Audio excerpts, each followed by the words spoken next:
Number 8. Cutting board crossfire. You're in the kitchen, making a healthy meal.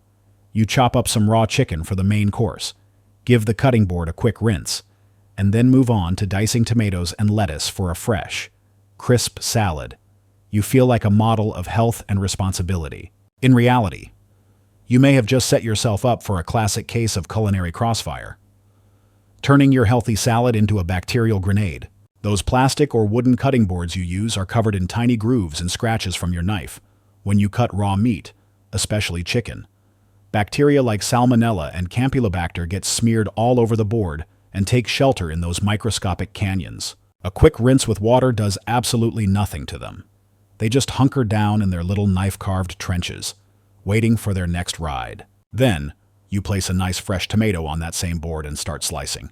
The bacteria, seeing their chance, leap from the board onto the tomato, and from there, into your salad. You've successfully cross-contaminated your food, and since the salad is eaten raw, there's no cooking process to kill the germs. Food safety experts are screaming right now. That's why they plead with you to use separate cutting boards for raw meat and produce. Your cutting board isn't just a surface, it's a battlefield. And without proper hygiene, you're guaranteed to get caught in the friendly fire. Number 7. Your mattress menagerie. There's no better feeling than collapsing into your bed after an exhausting day. Your mattress is your sanctuary, your fluffy cloud of comfort where you escape the world. Over the course of a single night, the average person sweats out about a quarter liter of moisture. That's a cup of sweat, every single night, soaking directly into your mattress. You also shed millions of skin cells every night, providing an endless feast for the dust mite empire we talked about earlier. Nowhere are they more prosperous than in your bed, where they have warmth, humidity, and an infinite food supply. After about 8 years, your mattress can effectively double in weight. And that extra weight is a horrifying cocktail of your own sweat. Skin flakes, millions of dust mites and their allergenic droppings, bacteria, and fungal spores. You're not just sleeping on a mattress, you're sleeping on a compressed ecosystem of your own filth. Sweet dreams. Number 6. The Innocent Showerhead. Nothing beats a long, hot shower. It feels like the ultimate reset button, washing away the stress and grime of the day. You stand under the spray, letting the water cascade over you, feeling cleaner by the second. But what if the thing that's supposed to be making you clean is actually blasting you with a face full of bacteria? Well, get ready to feel betrayed by your bathroom fixtures. Your showerhead is a dark, damp, and warm environment, the perfect little incubator for something called biofilm. This slimy, gunky layer is a cozy community for all sorts of microorganisms. One of the most notable residents is a bacterium called Mycobacterium avium. When you turn on the water, the force of the spray aerosolizes these little critters, launching them directly into the air for you to breathe in. For most healthy people, inhaling a bit of this bacterium is no big deal. Your immune system just swats it away. But for people with compromised immune systems, it can lead to some nasty pulmonary infections. Researchers at the University of Colorado Boulder found that showerheads can harbor entire colonies of these mycobacteria, meaning your morning shower is less of a cleansing ritual and more of a gently misting yourself with potential pathogens party. Suddenly. Number 5. Filthy lucre. Think about the last time you handled cash. You probably took it from a cashier, shoved it in your pocket, and didn't think twice. Money makes the world go round, passing through an infinite number of hands, pockets, and questionable places. Unfortunately, it's also a universal connector for microbes. Your cash is not just a piece of paper. It's a travel-sized, fabric-based petri dish that has been on a wilder journey than you have. Researchers who've bothered to swab paper money have found a horrifying zoo of microscopic life clinging to the fibers. We're talking hundreds of different species of bacteria, including pathogens like Staphylococcus aureus and E. coli. One study found that 80% of US dollar bills carry traces of cocaine. Your wallet is basically a mobile crime scene and a biological weapon all in one. Each bill is a physical storybook of its travels, picking up DNA, bacteria, viruses, and yeast from every person it meets. It's been sneezed on, dropped on floors, and tucked into places you'd rather not imagine. Then it ends up in your hand, right before you grab a slice of pizza. It kind of gives a whole new, much more literal meaning to the phrase money laundering, doesn't it? Number 4. The Sponge-Dwelling Metropolis. The humble kitchen sponge. It sits by your sink, a loyal soldier in the war against grime. It scrubs your plates, wipes your counters, and absorbs your spills without complaint. Well, I'm sorry to inform you that your sponge is not a clean, fluffy helper. It is a disgusting, 5-star resort for bacteria. It is a microbial metropolis, a thriving city of filth with a population density that would make Tokyo look like a deserted wasteland. Scientists who study these things have found that the warm, moist, porous structure of a sponge is the absolute perfect breeding ground for germs. We're talking billions of bacteria per square inch. A study in scientific reports found that your average kitchen sponge contains more diverse bacteria than a lab petri dish and has a higher concentration of fecal bacteria than your toilet. Let that sink in. The thing you use to clean the plate you eat off of has more poop germs on it than the literal poop bowl. You're not washing your dishes. You're just giving them a gentle bacterial massage. You're wiping your counter down with a germ-soaked plague rag. And that trick where you microwave it kills the weaker bacteria. Sure, but it just leaves more room for the tougher, nastier ones to move in and gentrify the neighborhood. Basically, you're just making the sponge's gangster bacteria even stronger.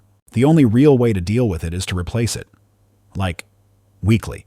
Or just accept that you're living in a symbiotic relationship with a block of concentrated filth.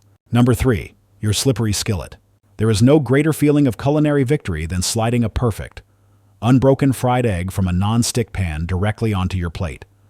No scraping, no broken yolk, no desperate chiseling with a spatula. For decades, these pans have been the champion of the lazy chef, thanks to a magical coating called polytetrafluoroethylene, or PTFE.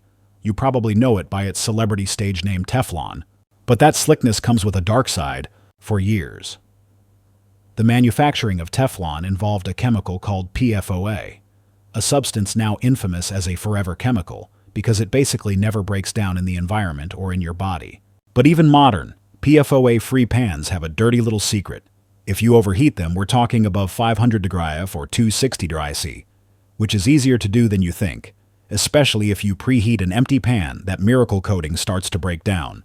When it decomposes, it releases toxic polymer fumes into your kitchen air. Inhaling these can lead to something called polymer fume fever, a delightful condition with flu-like symptoms like chills, fever, and a headache. And here's the really creepy part. While it usually just makes humans sick for a day, these same fumes are incredibly lethal to birds.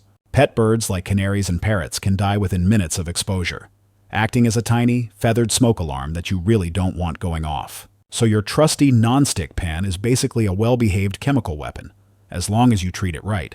Number 2, the red candy secret.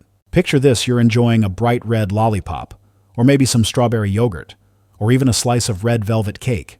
You see natural coloring on the ingredients list and think, great, it's not made of weird chemicals I can't pronounce. Oh, you sweet, innocent summer child. That beautiful, vibrant red color often comes from something that is indeed natural, but in a way that might make you reconsider your snack choices. I'm talking about carmine, also known as cochineal extract or natural red 4, and it's made from bugs. Specifically, the cochineal, a tiny scale insect that lives on prickly pear cacti in South America and Mexico. To get that rich red pigment, workers harvest thousands of these female insects, dry them out in the sun, and then crush them into a fine powder. This powder is then processed to create a dye that's used in everything from food and lipstick to paint and textiles. So yes, that natural red in your ice cream is the pulverized remains of thousands of tiny insects. It takes about 70,000 of them to produce just 1 pound of dye. On one hand, it's a time-honored tradition that dates back to the Aztec Empire. On the other hand, you are literally eating bugs to make your candy look pretty. It's technically not wrong, but it's hiding a truth that's a little hard to swallow. Number 1, your personal dust bunnies. You ever just sit in a sunbeam and watch those little flecks of dust dance around in the air? It's almost peaceful, like a tiny, silent snowstorm in your living room. Well, I'm about to ruin that for you forever, because a significant portion of that picturesque dust isn't just dirt from outside or lint from your clothes. It's you, specifically, your dead skin. Humans shed about 1.5 grams of dead skin every single day, which is roughly the weight of a paperclip. This flaky, discarded part of you doesn't just vanish, it joins the ecosystem of your home. It settles on your bookshelves, under your bed, and on top of your TV, waiting to be launched back into the air by a passing footstep. But it gets worse. You're not just living in a mausoleum of your former self. You're also providing a permanent, all-you-can-eat buffet for millions of microscopic arachnids called dust mites.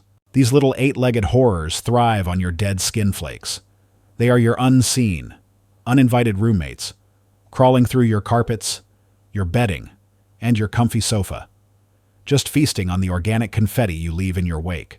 They don't bite, and they don't carry diseases, but they are one of the most common causes of allergies. That morning stuffiness you feel, you might just be allergic to the tiny creatures having a slumber party on your pillow. So the next time you see dust motes floating in the sunlight, just remember you're watching a graveyard and a feeding frenzy at the same time.